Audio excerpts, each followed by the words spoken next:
Welcome to the Skeletons in My Closet podcast. My name is Crystal Pastis. These stories are not for the faint of heart. They are the hidden secrets and dark confessions the world was never supposed to know. So, let the sleepless nights begin.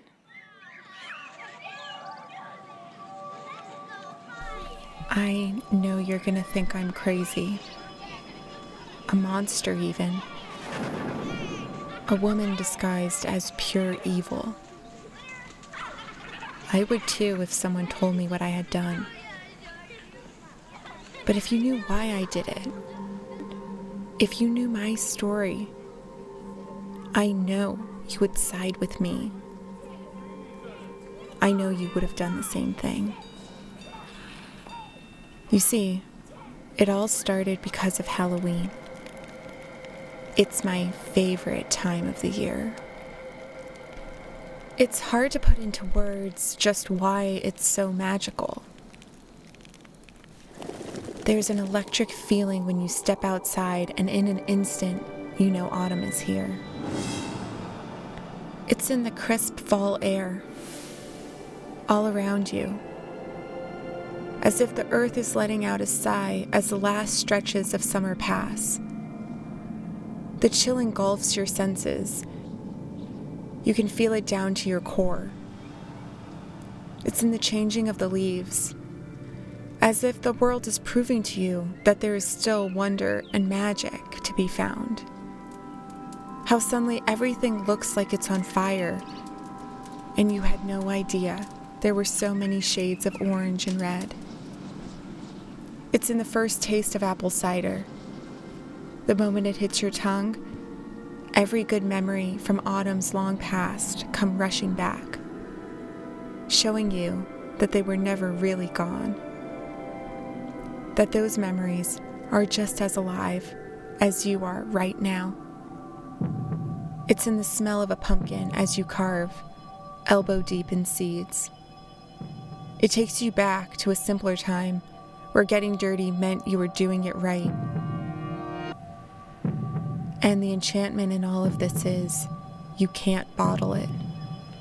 You are along for this beautiful ride until the crisp air decides to turn cold, and you are in the throes of winter. It's fleeting, so you force yourself to remember things a little better, taste a little longer, and feel a little deeper during this time of the year. So when I first moved to Alcove Lane, I couldn't have been happier. Our little town is located in New England, just about an hour away from Boston. The autumns here are picture perfect, like something out of a fairy tale. My husband Paul and I bought this home shortly after we got married, and a year later, the twin boys were born. Paul and I used to joke that it was fate that we would have twins, because of my obsession with The Shining from a young age. I immediately started planning family Halloween costumes. I would show them how to pick pumpkins and the exact art of bobbing for apples. So celebrating Halloween in this house isn't just another holiday. It's something I have come to count on. When the rest of the world feels out of control, I rely on Halloween to make me remember the good times. I didn't have much that was mine, that I could hold on to, like I did with Halloween. You see, while Paul went to work, I kept up with the house. I made sure the boys were fed, clean, and at school on time.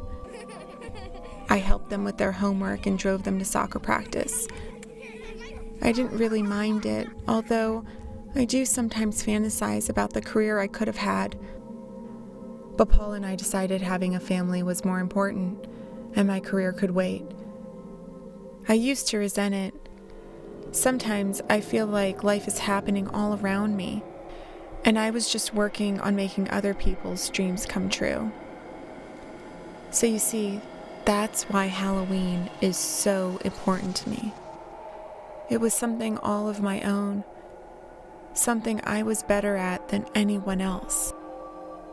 I would spend most of the year thinking about the perfect way to decorate our house. I would be planning out the theme, props, and decorations a year in advance. The community would give out an award for the best decorated house. It was a very prestigious and coveted award, and I would always win. Paul was always so supportive.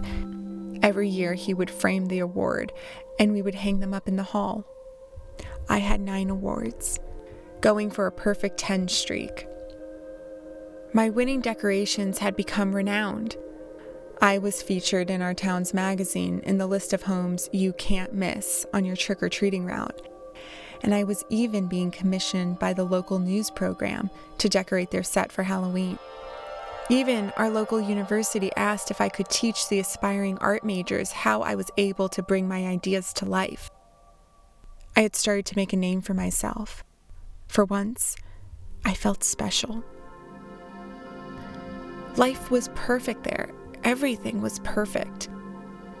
That was until I met Cindy.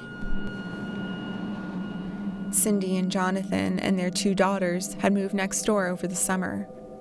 The boys were 8 by now, and I had my hands full, so I hadn't bothered to get to know them much. They seemed fine enough, kept to themselves. This would be the first Halloween they spent on the block, and I secretly couldn't wait to see their surprised faces when they realized who they were living next to. For Halloween this year, I had decided on a creepy circus theme. I had it all planned out. I would cover the outside of the house to make it look like a giant carnival tent. I would have a whole section in the front yard filled with fake clowns. You would have to walk through the creepy clowns in order to get to the front door for candy. I was particularly excited about this year. It would be the most spectacular year yet. Halloween was tonight, and I felt like the rest of the world had fallen away because of my intense concentration to finish decorating. It wasn't until Paul told me that I should check out Cindy's yard. I couldn't believe it. Cindy had completely furnished her front yard into a corn maze where you would have to navigate through in order to get to the front door. Twinkle lights and jack-o'-lanterns illuminated the pathway. It gave off a cozy vibe where 3 fog machines completed the look to make it feel ominous and foreboding. Through the maze, her husband and daughters would be waiting around the corner to jump out and scare unexpected trick-or-treaters. And she would be waiting at the door with freshly made candy apples and hot cider as an award for the children. I couldn't believe it. How had she done all of this? I had tried to count, but after 30 jack-o'-lanterns, I lost track. Did she carve all of those herself? Her ridiculous maze made my carnival theme seem amateur and childish. The clowns looked cheap and phony. Next to Cindy's house, my attempt at a circus tent gave off more of a pest fumigation look. What was going to be my most exciting year yet fell short in comparison to the elaborate display next door. I had completely underestimated Cindy. The award for Best Decorated House went to her. I was numb. I had lost. How could this happen? My winning streak was over. This was going to be year 10, and she stole it away. I couldn't believe it. What went wrong? Who was this woman?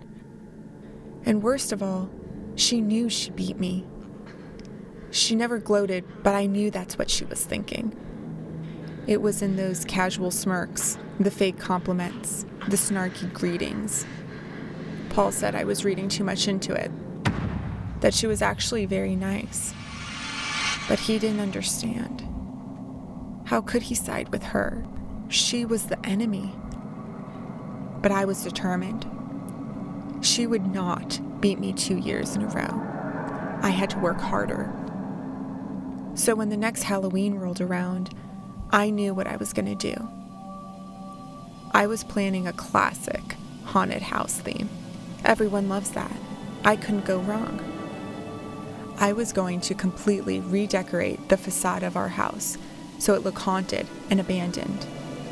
The front yard would have coffins and skeleton bones. I would rig the coffins with motion sensors, so when someone walked past, a fake corpse would jump out from the coffin. I was sure this would be the best year yet. Cindy, however, did something I wasn't expecting. You see, I thought she was going with a similar theme as last year. How many people change it up every year like I did? But she struck again. This year, she had a biochemical zombie attack theme. Her husband and daughters dressed as mutated zombies and would chase after the trick-or-treaters. Cindy gave all the kids fake laser guns to shoot at the zombies. All the children anxiously awaited to try their hand at shooting the zombies next. It was like Cindy brought a game of spooky laser tag to her front yard. It was a hit. All the kids lined up down the block to play her game. And when they made it past the zombies, she was waiting with pumpkin cakes in the shape of zombie brains to give the kids. All this excitement and fun had completely left my home quiet and forgotten, making my house truly feel like an abandoned and haunted home. How could she beat me? How could she do this again? I was completely consumed with beating her. I couldn't see straight. I couldn't think straight. I was overcome with anger, with jealousy. I had never felt like this before. Paul was telling me to calm down, that the competition was getting to my head, that I was taking this way too seriously. My sons were trying to tell me to relax, to be like the other mothers.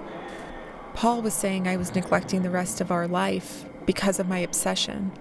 I had started to forget to pick the boys up from school. The refrigerator would be empty. Dinner would be forgotten about. The laundry was piling up. Paul was becoming increasingly frustrated with how consumed by the competition I had gotten. He kept saying, maybe I should try and be friends with Cindy. Maybe I could learn from her. How did he not understand? This was personal. This is the one thing I had that was mine. The one thing I had to hold on to. Paul had his work. The boys had their friends and sports. This was the one thing I could call my own, that I was good at. It was more than just an award to me. It was being the best at something.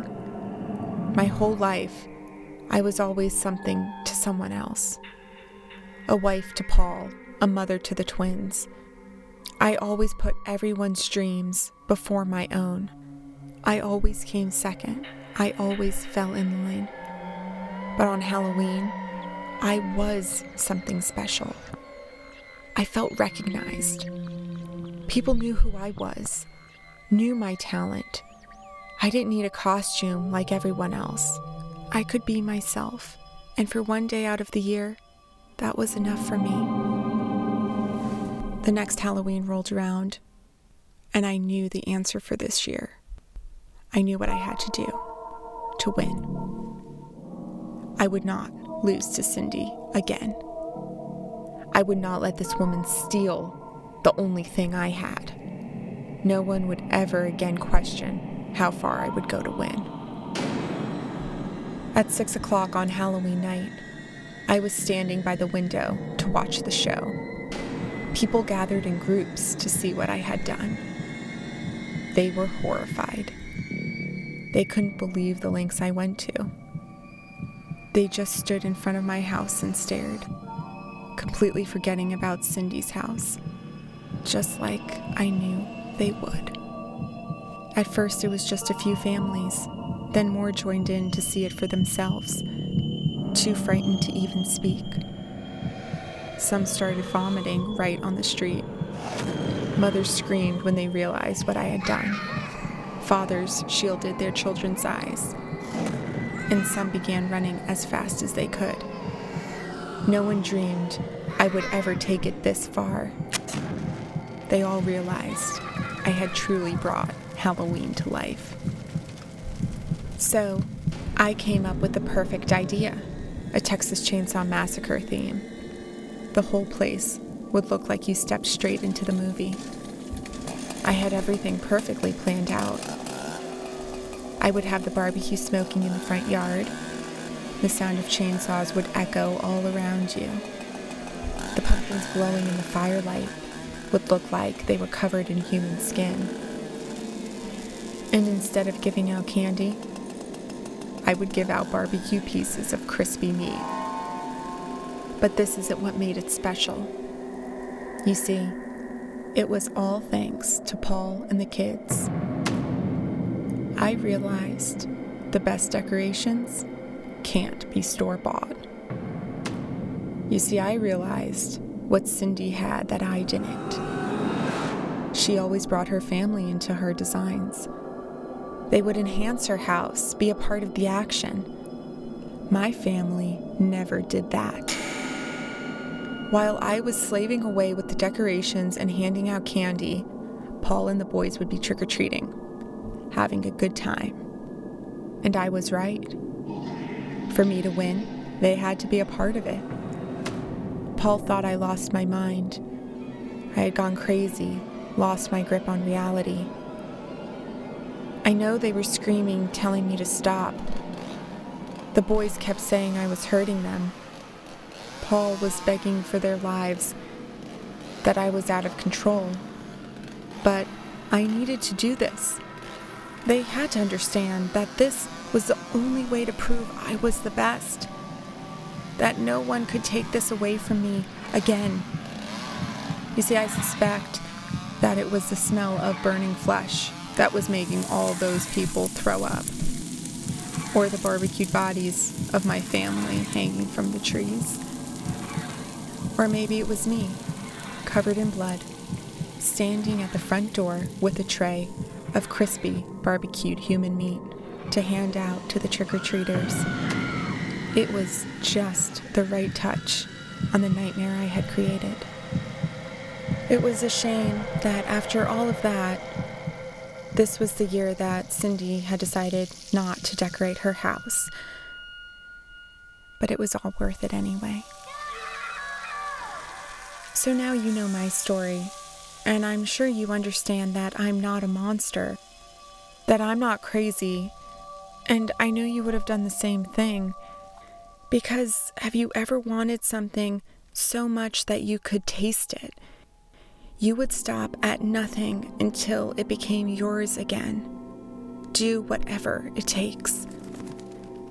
You see, I just did what I had to do. Never again would anyone say I was not the best, that I was second, that Cindy was better.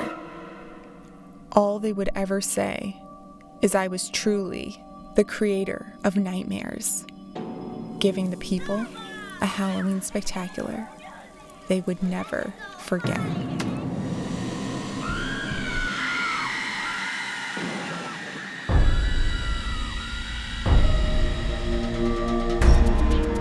Thank you for listening to this episode of the Skeletons in My Closet podcast. Make sure to tune in to hear more stories the world was never supposed to know. Until next time, I am your host, Crystal Pastis. Don't forget to subscribe. And, most importantly, make sure to lock the door and check it twice, because these